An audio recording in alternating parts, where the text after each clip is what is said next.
ഹോശേയ അധ്യായം 11. ഇസ്രായേൽ ബാലനായിരുന്നപ്പോൾ ഞാൻ അവനെ സ്നേഹിച്ചു.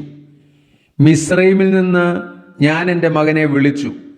അവരെ വിളിക്കുന്തോറും അവർ വിട്ടകന്നുപോയി. ബാൽ ബിംബങ്ങൾക്ക് അവർ ബലി കഴിച്ചു, വിഗ്രഹങ്ങൾക്ക് ധൂപം കാട്ടി. ഞാൻ എഫ്രൈമിനെ നടപ്പാൻ ശീലിപ്പിച്ചു. ഞാൻ അവരെ എൻ്റെ ഭുജങ്ങളിൽ എടുത്തു. എങ്കിലും ഞാൻ അവരെ സൗഖ്യമാക്കി എന്ന് അവർ അറിഞ്ഞില്ല. മനുഷ്യപാശങ്ങൾ കൊണ്ട്, സ്നേഹബന്ധനങ്ങൾ കൊണ്ട് തന്നെ ഞാൻ അവരെ വലിച്ചു. അവരുടെ താടിയെല്ലിന്മേലുള്ള നുകം നീക്കിക്കളയുന്നവനെ പോലെ ഞാൻ അവർക്കായിരുന്നു. ഞാൻ അവർക്ക് തീനിട്ടുകൊടുത്തു. അവൻ മിസ്രയീം ദേശത്തേക്ക് മടങ്ങിപ്പോകയില്ല. എന്നാൽ മടങ്ങി വരുവാൻ അവർക്ക് മനസ്സില്ലായ്ക കൊണ്ട് അശൂര്യൻ അവൻ്റെ രാജാവാകും.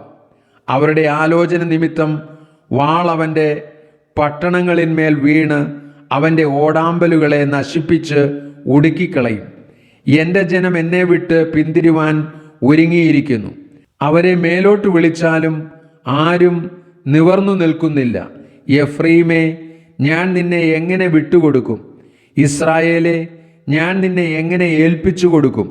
ഞാൻ നിന്നെ എങ്ങനെ ആത്മയെപ്പോലെ ആക്കും? ഞാൻ നിന്നെ എങ്ങനെ സെബോയീമിനെ പോലെ ആക്കി തീർക്കും? എൻ്റെ ഹൃദയം എൻ്റെ ഉള്ളിൽ മറിഞ്ഞുകൊള്ളുന്നു. എൻ്റെ അയ്യോഭാവമൊക്കെയും ജ്വലിക്കുന്നു. എൻ്റെ ഉഗ്രകോപം ഞാൻ നടത്തുകയില്ല.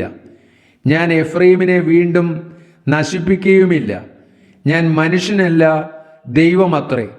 നിന്റെ നടുവിൽ പരിശുദ്ധൻ തന്നെ. ഞാൻ ക്രോധത്തോടെ വരികയുമില്ല. സിംഹം പോലെ ഗർജിക്കുന്ന യഹോവയുടെ പിന്നാലെ അവർ നടക്കും.